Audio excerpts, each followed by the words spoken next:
5 y le doy la bienvenida a Sol Martínez. ¿Cómo está Sol?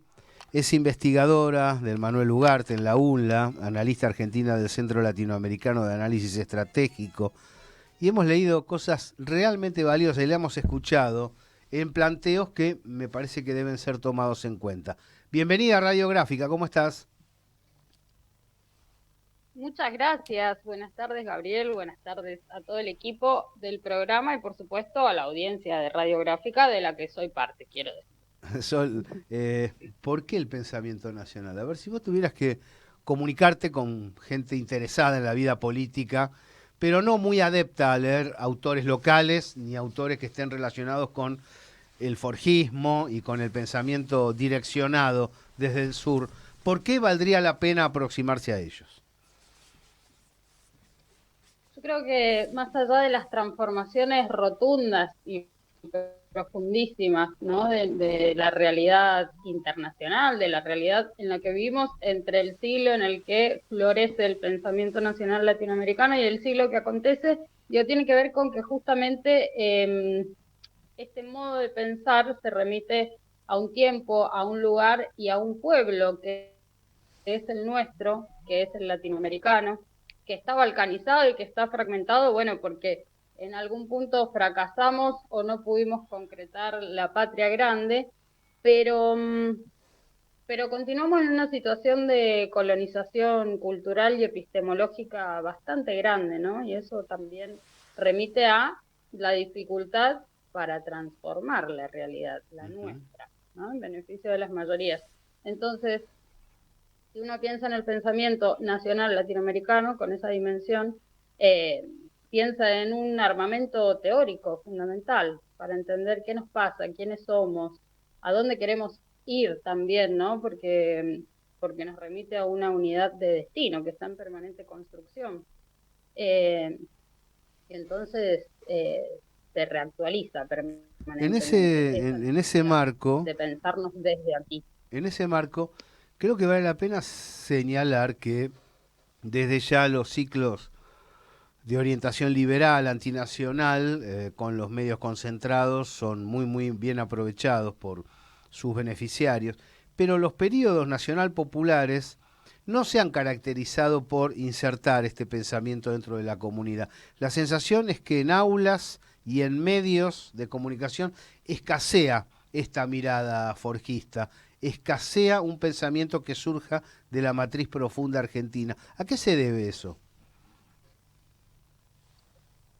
Y mira, yo creo que sin ánimo de derrotismo, ¿no? Pero tiene que ver con el avance innegable en la conformación de la matriz de nuestro pensamiento, de lo que ha sido el neoliberalismo y, bueno, de lo que opera permanentemente a través de los medios masivos de comunicación y que también ha atravesado nuestras instituciones culturales en general. Yo tengo la suerte de ser parte de una universidad que se caracteriza por lo contrario, ¿no? Que es la Universidad Nacional de Lanús. Sí. Allí trabajo, estudio. eh, pero lo cierto es que la matriz de formación de pensamiento en la mayoría de nuestras universidades acarrea el pensamiento eurocéntrico, ¿no? Y con eso me parece también bueno hacer como una salvedad. No se trata de oponerse a ideas simplemente porque han surgido en otros contextos, sino reconocer que podemos tomar de esas ideas, podemos tomar de esas reflexiones algunos elementos, pero sin traducirlos como una receta, y eso es lo que hace también el Creo que pensamiento ahí vos, Néstor, nacional. podés comentar. El tema marxismo claramente ha tenido un aporte al pensamiento nacional muy importante, en contraposición con otros que lo han desplegado de manera mecánica y de manera eh, traducida en lugar de interpretada. Bueno, yo soy marxista y estuve dando clases en el Seminario de Pensamiento Nacional de la Universidad de Lanús, así que creo que algo puedo agregar. No, sí, el pensamiento nacional es un enfoque, es transversal a todas las corrientes de ideas, como de alguna manera apuntaba la compañera. Eh, las ideas por sí mismas no van a cambiar la realidad. Lo que va a cambiar la realidad es el modo en que nos paramos frente a ella, tanto en lo material como en lo ideológico. Y el pensamiento nacional es una forma específica de plantar las herramientas del pensamiento para poder modificar una realidad concreta tal como ella se nos presenta. Ese es todo el problema del pensamiento nacional, tal como por lo menos yo lo explicaba a los alumnos que tuve en el seminario. Ujú. No hay una contraposición entre, voy a ser exagerado, ni siquiera entre el liberalismo. Se puede ser liberal nacional. Se puede ser liberal Carlos nacional. Pellegrini, por ejemplo. Por ejemplo, Carlos Pellegrini. Ujú. Pero lo primero es ser nacional, ¿no? Yo no sé si la compañera está de acuerdo con esto que acabo de decir, porque es muy virulento y por ahí la palabra liberal en la Argentina viene cargada de malas ondas, pero realmente no hay una contraposición entre el marxismo y el pensamiento nacional. Sí hay una contraposición entre el marxismo cipayo y el marxismo nacional, pero esa es otra ¿De historia puro completamente. cipayo qué es? De Como puro otros cipayo, liberales, claro. no de puro marxista, sino de puro cipayo. No Sol. sé si esto responde a lo que vos preguntás. No, me parece hermoso esto que acaban de decir, de puro cipayo, no de marxismo, porque digo, también si uno revisa la historia de cómo el marxismo llega a nuestras universidades, bueno, probablemente se encuentre, digo, que llega una lectura del marxismo, una lectura Sí, claro. completamente eurocentrada, ¿no? Y que eso es lo que se reproduce en la academia, y que algunos pensadores de los nuestros, de los mejores, han podido utilizar como método de lectura de la realidad y no como, esto que decía recién, no como una receta, sino encontrar allí algunos Claro. elementos que hablan de los actores sociales, las fuerzas, los programas, los intereses, y entonces pensarnos con nuestras particularidades, nuestras complejidades, nuestras potencias, pero siempre desde el lugar de dependencia, de semicolonia, digo, esto ha sido construido históricamente, y bien lo conocemos, entonces sí, está bueno, el problema es el cipallismo, el problema es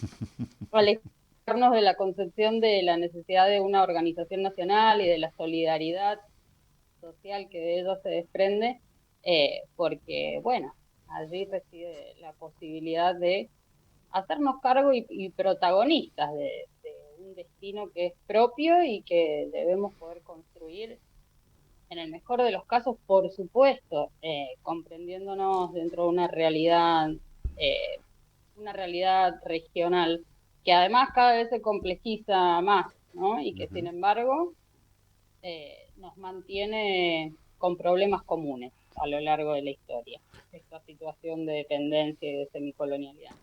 Pero bueno, tenemos una tradición, tenemos historia, tenemos cultura en común y por supuesto la necesidad de seguir construyendo un futuro posible de ser vivido para las mayorías y no para las minorías como se nos impone Te hago de una manera cada vez más atroz.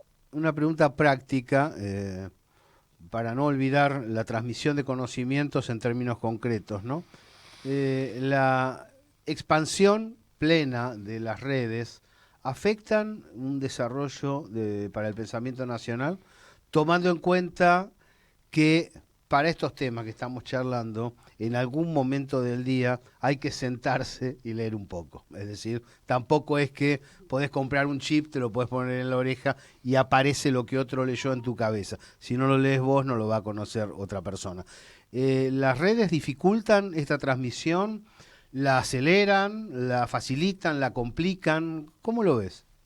En trato directo Vos con los pibes todo hablas el de día. redes sociales, plataformas, este Sí. mundo en el que vivimos. Mira, yo parto siempre como de plantear esto, que es que no importa cuánto reneguemos del avance tecnológico, el futuro llegó hace rato, el avance tecnológico y eh, nuestro paso y nuestra permanencia. De hecho, estamos habitando cada vez más el mundo virtual. Y eso es innegable. Particularmente la Argentina, además, dentro de la región, se caracteriza por tener el mayor tiempo de conexión junto con Brasil y Ujú. México, si no me equivoco, pero nosotros estamos en la punta de eso, nos conectamos alrededor de 8 horas. O sea, Ah, si mira vos. pensáramos en una jornada laboral tradicional, diríamos, Claro. miércoles pasamos la misma cantidad de tiempo en las redes sociales que antes pasábamos en una fábrica o en otros espacios de trabajo. Entonces, esto es una realidad. ¿Qué hacemos con eso? Y por eso está buenísima la pregunta. Digo, la tecnología nos media, avanza, no accedemos por igual, no todo el mundo accede por igual, pero tendencialmente estamos habitando ese espacio.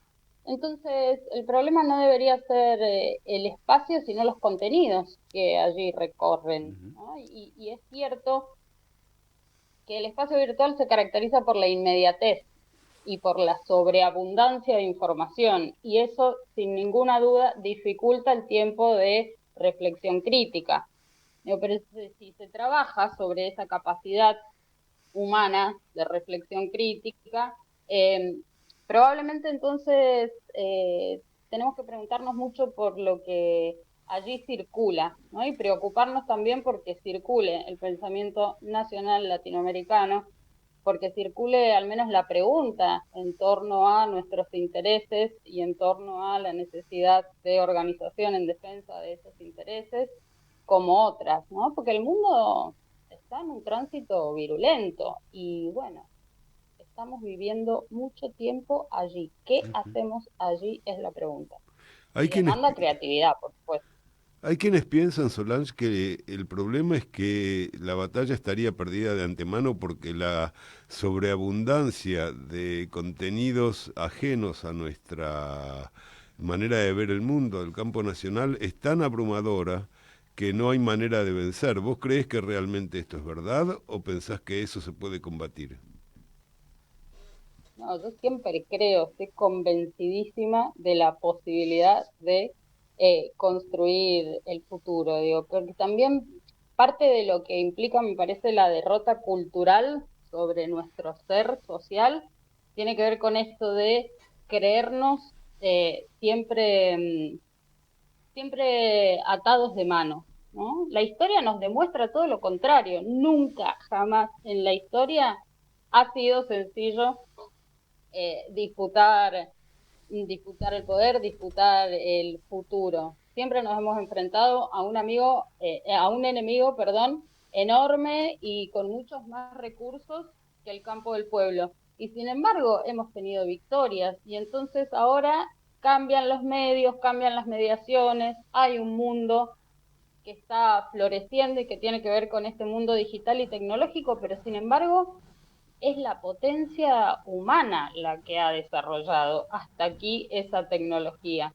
Entonces, no digo que no sea complicado, pero digo que no existe realidad por fuera de la construcción humana. Y ahí me meto como un poco en un tema complicado. Yo vengo de la formación también de la psicología, de base, y entonces creo que en la medida en que podamos desarrollar conciencia sobre nuestro poder y asumir protagonismo, y no en el campo del individuo, sino de las organizaciones, de las fuerzas sociales, todo está en disputa.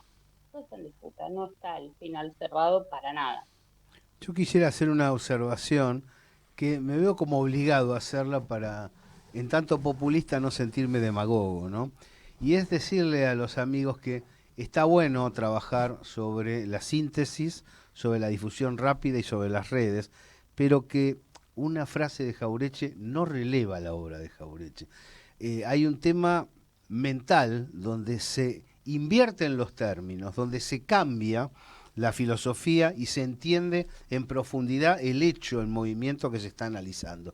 Y yo quisiera señalarlo para transmitirlo, porque no está mal, y veo buena intención y creo que inclusive pueden llegar a tener buenos resultados, aquellos que extrapolan zonas del pensamiento y en una frase, ¿no?, largan la visión de Scalabrini, la visión, bueno, Marechal, hay varios que están sintetizados y dan vueltas por las tramas sociales. Bueno, créanme que aproximarse a alguno de esos trabajos, primero que está bueno porque se puede disfrutar si se logra la dinámica de lectura, pero por otro lado no es lo mismo. Una frase sola no representa al conjunto de una obra que tomó unos cuantos Claro. años de realización, ¿no?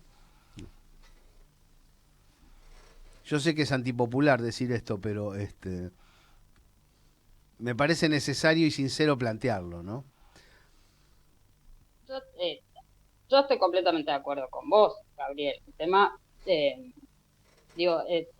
esto que, ¿cómo, cómo seducimos a una palabra, o cómo contagiamos, cómo convocamos a las juventudes a estos espacios de lectura, de reflexión, de comprensión? Bueno, si es arrancando por las redes, tendremos que tener la creatividad suficiente como para para que cautivar. vengan a pensar con nosotros. Sí, eso, ahí está, mejor aún esa palabra, para cautivar. Eh, pero sí, no hay pensamiento posible en la inmediatez y mucho menos la comprensión de una obra que tiene un carácter filosófico y, y tan valioso como lo tiene el pensamiento nacional latinoamericano a partir de simples frases. Eso servirá para TikTok, servirá para un Twitter, pero no sirve para organizarnos y para hacernos protagonistas. Pregunto, ya entrando en la temática de actualidad, con esta mirada para observar el presente, ¿cómo observan la acción específicamente, además de la económica, por supuesto, cultural del gobierno actual? ¿Cómo observan la labor destructiva, a mi entender, quiero que ustedes digan lo que piensan libremente, del gobierno de Javier Milei, específicamente sobre la realización cultural nacional? ¿O yo? Dale. Pastor, no, como quieran. No, por Yo favor, dale, porque no dale, los dale. veo por completo. No, bueno, cortito, ¿no? Pero me parece que también hay que reconocer que la victoria de Milei es un fenómeno inédito, pero que responde a un movimiento global, digo, que tiene que ver con esto, con cómo se van construyendo las mediaciones sociales y a dónde se organizan, nos guste o no, se organizan muchas veces las voluntades, pero pero que se monta sobre una realidad que tiene que ver eh, con que ya estaba siendo bastante difícil vivir en la Argentina, ¿no? Y yo también suelo decir esto de, bueno, han sido, excepto un corto periodo de tal vez 10 años, de los gobiernos eh, de Néstor y de Cristina, bueno, ha sido 40 años de neoliberalismo y de construcción de esa falta de conciencia nacional y de construcción de un individualismo y una fragmentación muy grande y de una apoliticidad sobre la que se monta entonces la posibilidad de que un personaje como este eh, sea presidente a base de tergiversación y de falsedad de todo tipo de relatos, ¿no? Porque nos dicen una cosa, es verdad que no mintieron, no mintió durante su campaña sobre lo que haría, pero Pero la sí sobre las narración sobre consecuencias. los últimos 100 años, ¿no? Es realmente un delito La historiográfico. narración es un delirio, pero es un delirio que está afincada en los más oscuros y recónditos rincones de la falsa conciencia de las clases medias y clases medias bajas de origen migratorio de la República Argentina, que todavía creen, cuando escuchan hablar de que la Argentina fue la primera potencia mundial, saben que es mentira, pero quieren que haya sido verdad. Este es el problema. Ahí está el fuerte de Más que Milei, un engaño, un autoengaño. un autoengaño. Ahí es donde él apunta y eso es lo que él quiere reforzar. La fuerza que tenga ese autoengaño depende mucho del éxito que tenga en su propio plan en el presente, más que nada. Esto es lo que creo. Solange Martínez, muchísimas gracias por esta comunicación con la gráfica, por participar de este programa especial. ¿Te quedó algo en el tintero? Nos queda un minutito. No, bueno, sí, qué sé yo, un montón de cosas, pero digo, no creamos nunca que está escrito al final de esto, porque la verdad es que está abierto y hay una disputa total, una guerra total en todos los campos, el de la conciencia, sin duda, es uno de los fundamentales y va atado al campo material. Eso también lo sabemos. Así que muchísimas gracias por el espacio. De verdad, siempre para mí es un placer estar aquí. Agradezco mucho la invitación. Un fuerte abrazo. Chao. Néstor, ¿te quedó algo en el tintero? No, ya dije todo lo que quería decir. Último tramo, salida en Los Especiales.